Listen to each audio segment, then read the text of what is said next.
Hello दोस्तों, मेरे channel story with पूजा में आपका स्वागत है।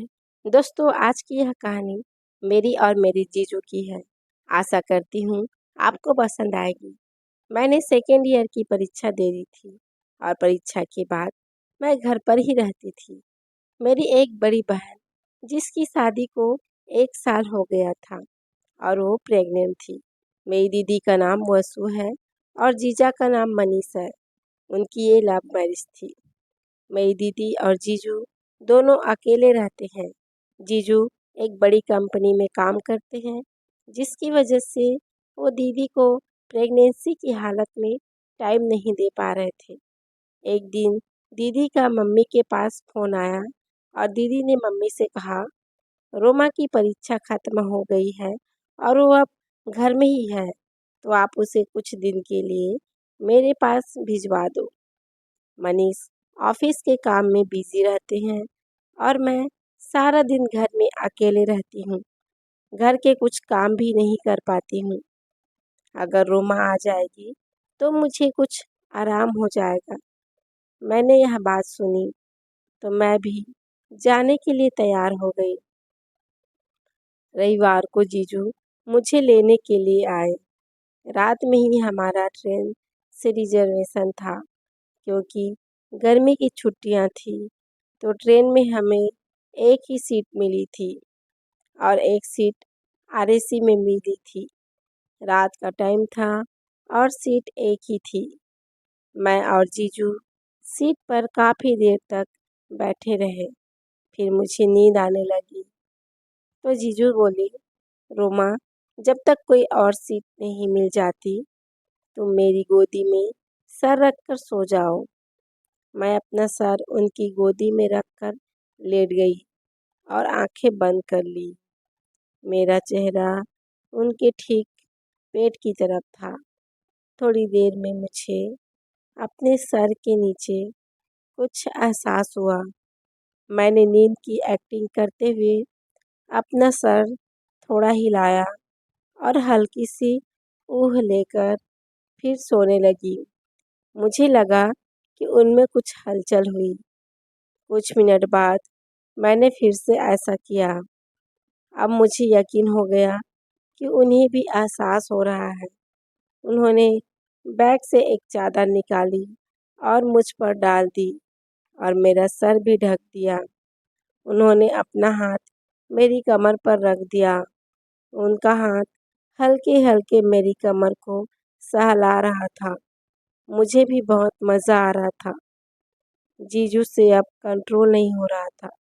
उनका हाथ अब धीरे धीरे मेरे कमर पर आ गया था और मैं भी इसके मज़े ले रही थी।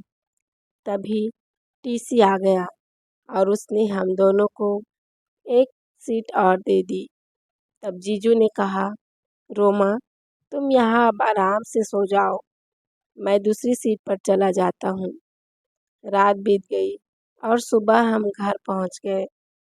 घर पहुँचकर दीदी से मिलकर मुझे बहुत अच्छा लगा। घर पहुँचकर जीजू तो सो गए और मैं दीदी से बातें करने लगी। दोपहर हो गई तो मैं खाना बनाने लगी। दीदी ने जीजू को जगाया कि खाना खा लो। तब जीजू आए और उन्होंने मुझे खाना बनाते देखा तो बोले, क्या बात है, रोमा तो बड़ी हो गई है, अब खाना भी बना लेती है। मैंने हंसकर कहा, और क्या, आप मुझे स्टूपिड समझते हो?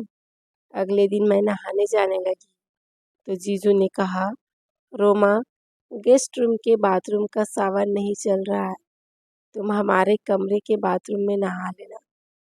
यह कहकर जीजू ऑफिस चले गए। मैंने उनके कमरे के बाथरूम में जाके नहाने के बाद अपने कपड़े वहीं पर धोने के लिए डाल दिया। शाम को जीजू के ऑफिस से आने के बाद एक और अजीब वाक़या हुआ।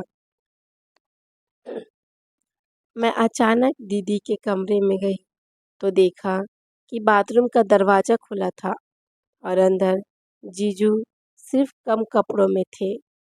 मैं वहाँ से भागकर अपने कमरे में आ गई। कुछ दिन बीते मेरी और जीजू की दोस्ती और बढ़ गई। वो मुझे घूर-घूर कर देखते थे तो मुझे भी अच्छा लगता था। फिर जीजू ने मेरे साथ छेड़छाड़ करना शुरू कर दिया। कई बार मेरे गालों को चूम भी लिया। एक आध बार तो उन्होंने दीदी के सामने ही मेरे हाथ पकड़ दिए। इस पर दीदी भी कुछ नहीं कहती थी। हमारी मस्ती ऐसे ही चलने लगी। मुझे भी इसमें बड़ा मज़ा आता था। एक दिन दीदी के सामने ही जीजू ने कहा, रोमा, अब तो तुम्हारी भी शादी होगी। शादी के बाद क्या होना है तुझे पता है ना? कोई एक्सपीरियंस है तुझे? नहीं, नहीं तो मुझे से सीख ले कुछ। मेरा भी कुछ काम बन जाएगा, क्योंकि तेरी दीदी तो इस हालत में मुझे हाथ भी लगाने नहीं देती। तू ही कुछ मदद कर दे मेरी। इस पर दीदी भी जीजू को प्रोत्साहित करते हुए बोली, हाँ हाँ, इसे भी सिखा दो कुछ। जीजू ने उसी वक्त मुझे अपनी बाहों में ले लिया और यहाँ वहाँ छूने लगे। मैं ऊपरी मन से उनकी इन हरकतों का विरोध करती रही। इसके बाद तो धीरे धीरे जीजू की हरकतें बढ़ने लगी। अब तो दीदी के सामने ही मेरे लेते और मेरे उसको भी अच्छी तरह से दबा देते। एक दिन मैं जीजू के कमरे की सफाई कर रही थी कि तभी मुझे उनकी डायरी मिली। मैंने जब डायरी पढ़ी तो मेरी उसमें एक अजीब सी गुदगुदी सी होने लगी। जीजू ने वो सारी बातें उसमें लिखी थी जो इतने दिनों से मेरे साथ कर रहे थे। मेरी खूबसूरती की ऐसी ऐसी बातें लिखी थी कि मुझे पढ़कर शर्म आ गई। जीजू ने तो यह तक लिखा था कि जब उन्होंने मुझे पहली बार छुआ था तभी उन्होंने फैसला कर लिया कि मेरे वापस घर जाने से पहले मुझे एक बार सर से पैरों तक प्यार करेंगे। यह पढ़कर तो मैं घबरा गई। फिर बाद में मुझे अच्छा लगा, क्योंकि पहली बार लाइफ में किसी मर्द से अपनी तारीफ सुनी थी। शाम को ऑफिस से आने के बाद वो मेरे लिए आइसक्रीम लेकर आए। मैंने पूछा, ये किस खुशी में? तो वो बोली, जो खुशी मुझे तुम्हारे आने से हुई है उस खुशी में। उस रात जब मैं सोने के लिए अपने कमरे में आई तो करीब 1 घंटे बाद जीजू मेरे कमरे में आए और बोले, वसु सो गई है। जीजू दीदी को प्यार से वसु बोलते हैं और मुझे नींद नहीं आ रही थी तो तुम्हारे पास चला आया। तुम भी सो गई थी क्या? मैंने बोला, नहीं, अभी नहीं सोई। जीजू मेरे बिस्तर पर बैठ गए और हम बातें करने लगे। जीजू बोले, चलो एक गेम खेलते हैं।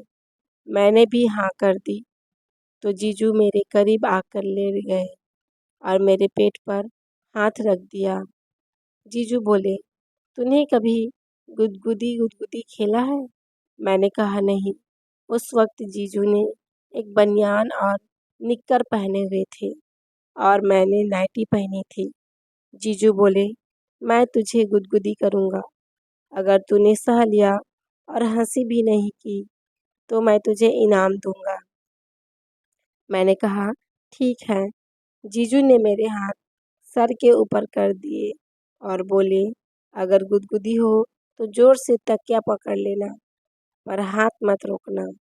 यह कहकर जीजू ने धीरे से मेरे गालों पर हाथ फेरा और बोले, तुम बहुत सुंदर हो रोमा, एकदम गोरी और चिकनी। फिर जीजू ने मेरे कानों के पीछे हाथ फेरा। मुझे अच्छा लगने लगा। फिर एकदम से जीजू ने मेरे अपने हाथ में ले लिया तो मेरे पूरे शरीर में सिहरन दौड़ गई। मैंने कहा, जीजू, बड़ा अजीब फील हो रहा है।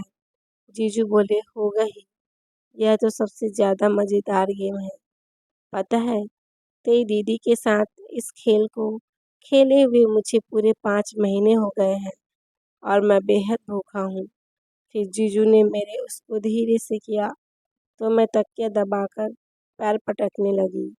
फिर उन्होंने धीरे से मेरे पेट की नाभि में गुदगुदी कर दी। मुझे मज़ा आ रहा था।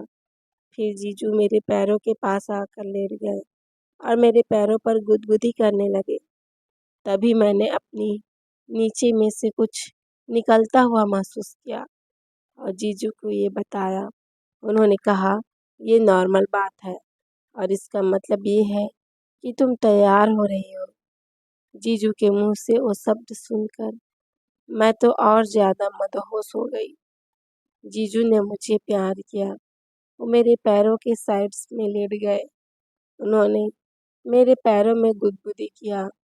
मैंने भी अपना हाथ बढ़ाकर मैंने अपने पैर उनकी कमर में लपेट लिए और ज़ोर से चिल्लाई, जीजू प्लीज़ धीरे धीरे करो ना, बहुत अच्छा लग रहा है।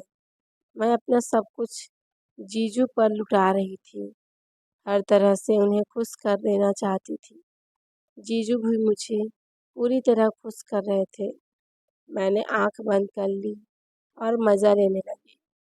हम दोनों ने पूरी रात एक दूसरे को सोने नहीं दिया और पूरी रात मज़े किए।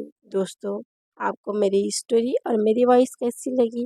यदि आपको मेरी स्टोरी पसंद आए तो प्लीज़ चैनल को लाइक शेयर एंड सब्सक्राइब करें। Thank you for watching.